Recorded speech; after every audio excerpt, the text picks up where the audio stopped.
سایه‌های خیانت راوی داستان‌های واقعی زندگی هاست.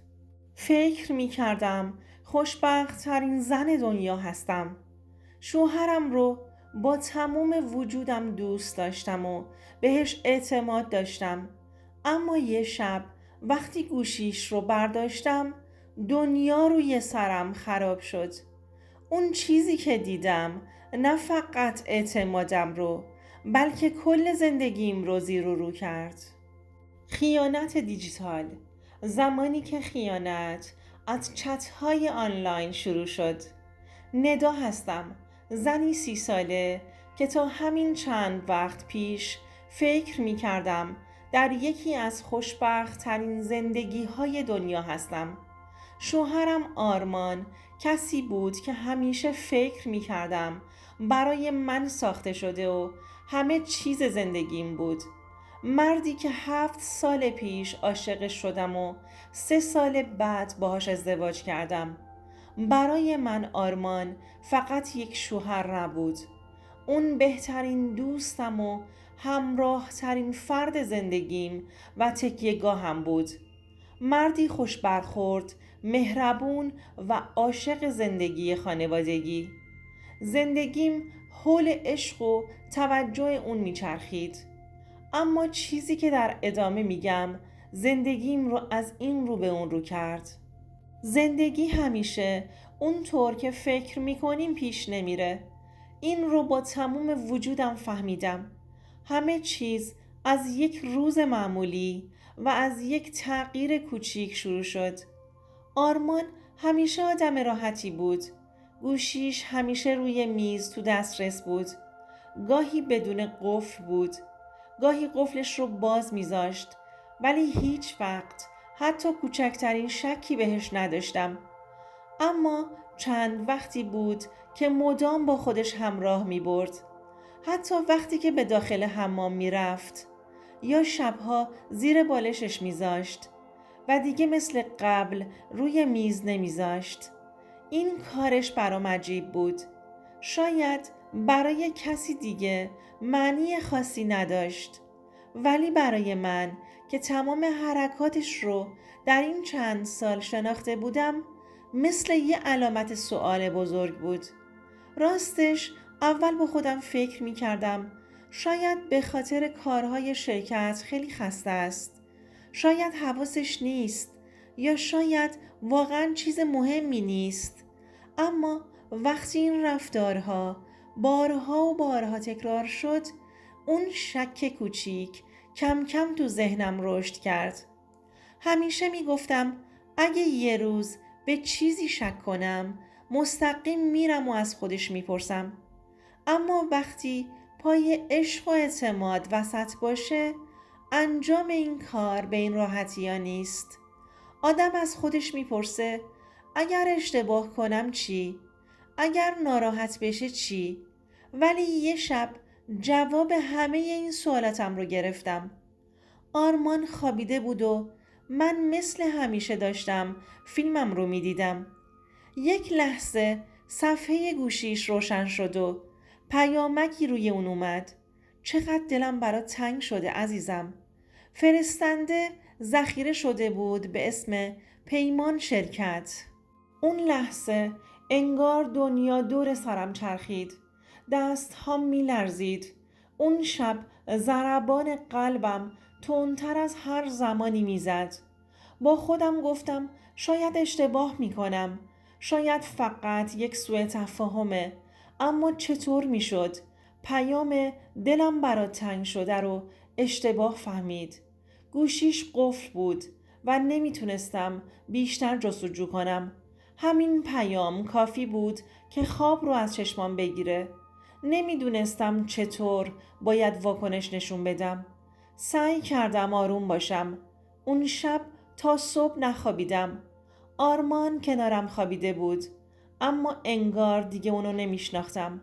روز بعد تصمیم گرفتم دیگه آرمان رو زیر نظر بگیرم. صبحانش رو مثل همیشه آماده کردم. اما تمام مدت حواسم به حرکاتش بود. متوجه شدم که وقتی براش پیام میاد و مشغول چت کردنه سعی میکنه گوشیش رو از دید من دور نگه داره.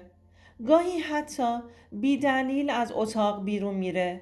از همه بدتر وقتی با گوشیش کار میکنه لبخندی خاص روی لبهاشه که مدتی بود دیگه در نگاهش به خودم نمیدیدم. چند روزی این وضعیت ادامه پیدا کرد. دیگه تحمل نداشتم. یه شب که آرمان حمام بود گوشیش رو برداشتم. رمزش رو از روی دستش هنگام باز کردن گوشیش یاد گرفته بودم. چند بار دیده بودم که چطور بازش میکنه. دستم میلرزید. وقتی پیام‌ها رو باز کردم و خوندم انگار زمین زیر پام خالی شد. قلبم شکست. پیام‌های عاشقانه با زنی به نام سارا، عکس‌هایی که برای هم فرستاده بودند و حتی خاطرات کافه هایی که با هم رفته بودند. ظاهراً از چند ماه پیش با هم در ارتباط بودند. پیام ها پر بود از خاطرات با هم ساخته شده. قدم زدن در پارک، حتی صحبت درباره سفرهایی که میخواستند با هم برند و برای آیندهشون برنامه ریزی کرده بودند. با اینکه دنیام فرو ریخته بود تصمیم گرفتم برخورد نکنم. فکر کردم شاید این یک اشتباه گذرا باشه و اگر فرصتی بهش بدم همه چیز درست بشه. شروع کردم به بهتر کردن خودم. بیشتر به ظاهرم می رسیدم. غذای مورد علاقش رو هر شب درست می کردم. اما آرمان روز به روز دورتر می شد. یه شب که دیرتر از همیشه به خونه اومد یه راست رفت حمام دوش بگیره. همون شب وقتی آرمان از حمام بیرون اومد دیگه نتونستم طاقت بیارم. گوشیش رو بهش نشون دادم و گفتم این چیه؟ این سارا کیه؟ ازش خواستم با من صادق باشه.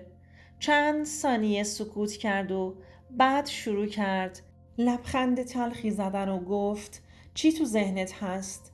انگار همه چیز رو انکار می کرد. حتی وقتی پیام‌ها رو دیده بود گفت این فقط یه شوخی ندا.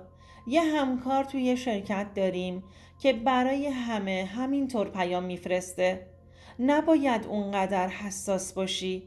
اما نگاهش و لرزش صداش و دستهاش همه چیز رو لو میداد. نمیتونستم باور کنم. تا مدتی دلم نمیخواست قبول کنم.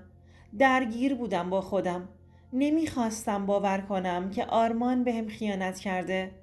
نمیدونستم باید چی کار کنم. نمیخواستم زندگیم خراب بشه. فکر میکردم شاید بتونم با بهتر شدن خودم اونو برگردونم. اما آرمان دیگه اون مرد سابق نبود و منم نمیتونستم خیانتش رو تحمل کنم. روز به روز ازم دورتر میشد و من میدونستم که دیگه بازگشتی در کار نیست. بالاخره تصمیم گرفتم کاری کنم که نه تنها خودش بلکه همه اطرافیانش بفهمند که با من چی کار کرده و چهره واقعیش رو بشناسند. میخواستم خیانتی که کرده برای همیشه در ذهنش بمونه. یک روز یک مهمانی خانوادگی ترتیب دادم و همه دوستان و خانوادمون رو دعوت کردم. اون شب وقتی همه دور میز جمع بودند و نشسته بودند گفتم میخوام یه ویدیو نشونتون بدم. تلویزیون رو روشن کردم و فایل پیام‌های آرمان و سارا رو که از گوشیش اسکرین شات گرفته بودم به تلویزیون وصل کردم. حالا که همه اینجا هستند بهتره یه چیز مهم رو ببینند. وقتی ویدیو پخش شد همه جا رو سکوتی مرگبار گرفته بود. آرمان اول نگاه کرد، بعد رنگش پرید و شروع کرد به داد زدن که چرا این کارو کردم. اما دیگه اهمیتی نمیدادم. خانواده‌اش از خجالت سرشون رو پایین انداخته بودند. دوستاش با تعجب بهش نگاه میکردند. دوستایی که همیشه اون رو الگوی زندگی مشترک خودشون میدونستند شوکه شده بودند. اون شب همه چیز تموم شد. بعد از اون شب آرمان به من التماس کرد. مدتی سعی کرد که ببخشمش و برگردم، اما دیگه چیزی از عشقش تو دلم برام باقی نمونده بود. چند ماه بعد طلاق گرفتیم و از هم جدا شدیم. زندگیم سخت شد، اما آزادترم. حالا که به گذشته نگاه میکنم میبینم که این اتفاق باعث شد قوی تر بشم. حالا میدونم که عشق نباید کور باشه و اگر کسی قدردان تو نیست بهتر اجازه بدی از زندگیت بره. یاد گرفتم که اعتماد پایه اصلی هر رابطه ای هستش. اگر احساس می کنید چیزی در رابطتون درست نیست، به حس شیشمتون اعتماد کنید. خیانت یک اشتباه نیست. انتخابیه که اگر کسی واقعاً شما رو دوست داشته باشه، هیچ وقت کاری نمی‌کنه که قلبتون بشکنه. مراقب خودتون و احساساتتون باشید. هیچ کس ارزش اینو نداره که به خاطرش خودتون رو نابود کنید.